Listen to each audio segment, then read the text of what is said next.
First and foremost, I want to give all praise, honor, and glory to Yahweh, Bahashem, Yahushai, Bahashem, Rokakwadash. Yahweh is who this world ignorantly calls God. Yahweh Shai is who this world ignorantly calls Jesus. Bahashem means in the name, Rakah means spirit, and Kodash means holy. That's all in the Paleo Hebrew. I also want to give double honors to the other bishops and apostles of Great Millstone that taught me this truth. Today's video, I wanted to go into how fear is the principal thing. Okay, having fear in the Heavenly Father Yahweh. Okay, this is Proverbs chapter 9 and verse 10. It says, "The fear of Yahweh is the beginning of wisdom, and the knowledge of the holy is understanding." Right, and that's a perfectly put. And explaining that in today's terms is essentially that why fear? Why out of all the emotions fear? Why not love or you know uh, jealousy? The reason why it's fear is because when you fear something, let's actually go into that definition fear just to see what it says on here. Fear, terror, fearing, awesome or terrifying thing, object causing fear, fear of God, respect, reverence, piety, revered. Right? So when you fear the Most High, it says reverence, to fear thy name, to fear. And the key point is this right here: object causing fear. When you fear something, it's because you know that, hey, that something can cause you harm. And that's exactly how it is with the Most High. Right? We know that the Most High, Yahweh Ba'ashem Yahweh Shai, it controls everything. He is. His name literally means he is. Yah means he, Hawa means exists. He exists. He is. He is all knowing, omnipotent. Right? So if he is our creator, that means that, hey, the same way he created us, he can destroy us. And that's something you should have in your mind at all times. Now, knowing that, the Most High can judge us, what would he judge us for? That's when you go into his commandments. You go into commandments such as, committing adultery. What is the judgment for adultery? Death. What is the judgment for stealing, for lying? Okay, look into all those things. So that's the terms and conditions that he would judge us on. So essentially, knowing that the Lord will judge you for breaking his commandments, what do? You don't break them. And that's when you start acting correctly. That's why it says it's the beginning of wisdom. And let's see what that word wisdom means. Wisdom, skill, shrewdness, wisdom. It says skill, artificer, wisdom. See more as to the idea which this compromise. There's nothing really clear there. Let's search it on Google. Wisdom, also known as sapience, is the ability to apply knowledge, experience, and good judgment to navigate life's complexities. It is often associated with insight, discernment, ethics, and decision making. Let's read a little bit more here. Wisdom encompasses the ability to use knowledge, experience, understanding, and common sense to make good judgments and decisions. Right? And the basic most common sense is, hey, the Most High gonna fuck me up for committing adultery. Hey, let me not do that.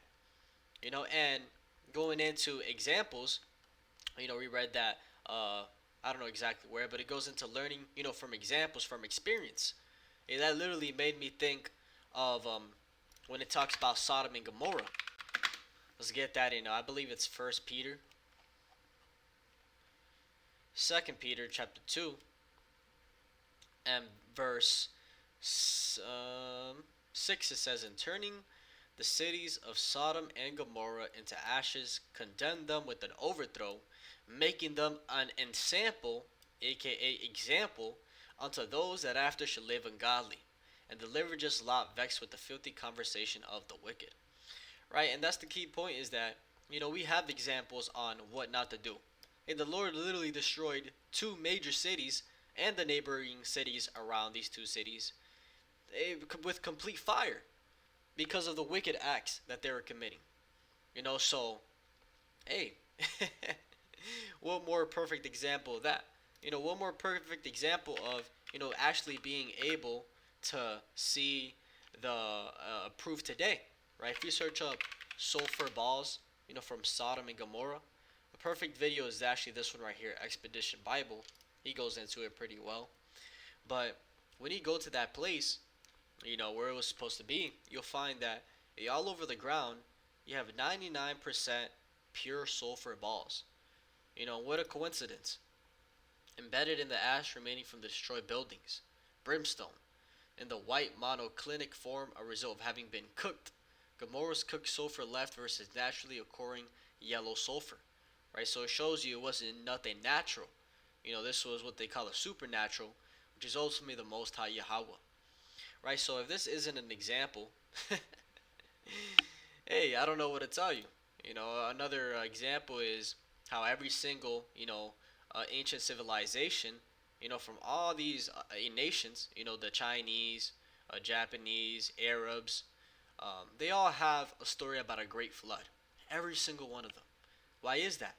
Hey, 2 Peter chapter 2 and verse 5. And spared not the old world, but saved Noah the eighth person, a preacher of righteousness, bringing in the flood upon the world of the ungodly. That's why. It's because the Most High Yahweh did it. Right? So, all these examples, perfect scripture. In Romans chapter 15 and verse 4, it says, For whatsoever things were written aforetime were written for our learning, that we through patience and comfort of the scriptures might have hope. Right? So, all these scriptures, examples, stories that you see our ancient forefathers went through, all that is for our learning. Okay? So that when we go through similar type of problems and tribulations, we know what to do. That's the whole point of wisdom, is to be able to use knowledge, experience, understanding, common sense to make good judgments and decisions, right? And it doesn't have to be from just your own experience, right? It can be from others' experiences. I remember hearing how, a wise man is somebody that will learn from other people's mistakes, and a fool is a person that will make that same mistake himself. He'll learn through pretty much doing it himself. So, burning himself. He sees that his brother put his hand on the stove and burn himself. Here it is, he's going to do it himself. So, that's a fool. But going back to the point, the fear of Yahweh B'Hashem Yahweh Shai is the beginning of wisdom. Now, I have a couple scriptures here that came to mind, when I was making this lesson. First one is Revelation chapter 3 and verse 15. When it comes to teaching, the reason why the brothers out here go so hard, is because we know that, we know that if we are lukewarm, that we're not on fire, we stop doing the work, that the Lord can just completely get rid of us. And knowing that judgment, that puts fear in us. So what do? We try our best to stay on fire. This is Revelation chapter 3 and verse 15. It says, I know thy works, that thou art neither cold nor hot. I would thou wert cold or hot. So then because thou art lukewarm, and neither cold nor hot, I will spew thee out of my mouth. Because thou sayest, I am rich and increase with goods, and have need of nothing, and knowest not that thou art wretched and miserable and poor and blind and naked. Right? Because normally people that are lukewarm is because they think that they have it all. Right? They're content with their life here. So, they think that all the fleshly shit, is filling them. And at the end of the day, what Yahweh Shai said, they're none of that. They're not rich at all. They're wretched, miserable, poor, blind, and naked. So, the Most High said, or Yahweh Shai said, you gotta be cold or hot. You can't be in the middle, or else I'm gonna get rid of you. And that should put fear in you if you're truly doing the work. Right? So that's an example of how a fear keeps you in check. A second example is Ezra chapter 9 and verse 13. It says, And after all this is coming upon us for our evil deeds and for our great trespass, seeing that thou our God hast punished us less than our iniquities deserve, and has given us such deliverance as this. That's the second point, is that, we living our lives right now, the Most High is not judging us according to all the sins that we have committed. Right? So just off that, you should be fearing. Right? Because imagine how much the Lord could fuck you up if He really starts judging you, how you deserve.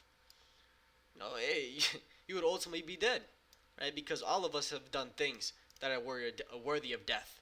Right? So just that, knowing that the Lord's great mercies should keep you in fear, in that fearful state under Him, being obedient. And last one, 2 Peter. Actually, I got two more. 2 Peter chapter 3 and verse 10, it says, "But the day of Yahweh will come as a thief in the night, in the which the heavens shall pass away with a great noise, and the elements shall melt with fervent heat. The earth also and the works that are therein shall be burned up." Right? That's going into how this world, America primarily, is going to be utterly destroyed by fire, by nuclear missiles. It says, "Seeing then that all these things shall be dissolved, what manner of persons ought ye to be in all holy conversation and godliness?" Right? And that's the point, is that, essentially what it says is, knowing that all this is going to happen, how are you supposed to be conducting yourself? Right? That word right there, conversation, goes into the Greek word anastrophe, which means manner of conduct. Right? Knowing that everything is going to be destroyed, how are you supposed to be conducting yourself? And the answer is righteously. Right? But the key point is, you wouldn't think this way if, what's coming was beautiful.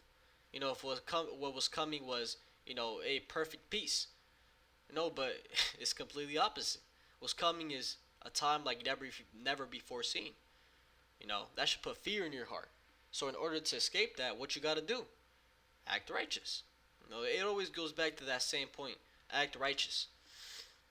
And we'll get one more. This is Hebrews chapter 10 and verse 26.